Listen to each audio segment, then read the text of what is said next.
Dahil bunga natin mulberry. Mulberry fruits. Ayun. Dami. Ganyan yan, basta tinitrim siya. Pero pag hindi mo tinitrim yan, hindi yan basta mamumunga. Kailangan ititrim mo siya. Tinitrim ko yan, pinapakain ko sa kambing ang dahon. Para pagka tinitrim siya, kita mo yun. Inumpayan ko yan. Namumunga. Ayan, ang dami. Pag hindi mo siya pinutol ng gaya, hindi yan mamumunga ng gusto. Tatalbos lang ng tatalbos yan. Gaya ng mulberry. Kailangan kumpayan mo siya. Dapat pag pinuputulan ko yan, namumunga siya. Pero pag hindi mo pinumpayan, hindi yan mamumunga. Yun ang dami.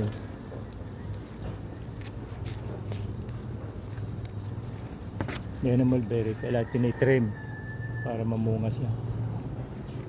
Lagi ko tinitrim yan. Pinapakain ko sa kambing.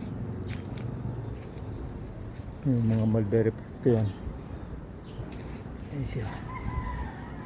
Marami pa ako niyan doon sa likod. Nagtanim sa jawan yan. Pakain ko sa kambing. Ang bunga sa tao. May kumpay na may bunga pa. Ayun, dami pa. Kaya niya pag tinitrim, namumunga siya. Pag yun hindi mo tinitrim siya, hindi yan mamumunga. Tatalbos lang ng tatalbos yan.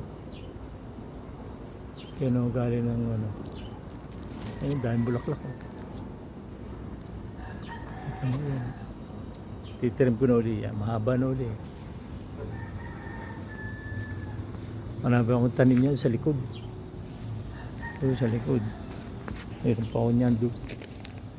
Ito meron din ako niyan. Ito hindi pala namumunga ito. Pero meron din pa ito. Pero ako matrim ito eh. Hindi ko basta tulad niyan. Natitrim yan. Ayan, mulberry fruit. Pangkain sa kambing ang dahon, ang bunga sa tao.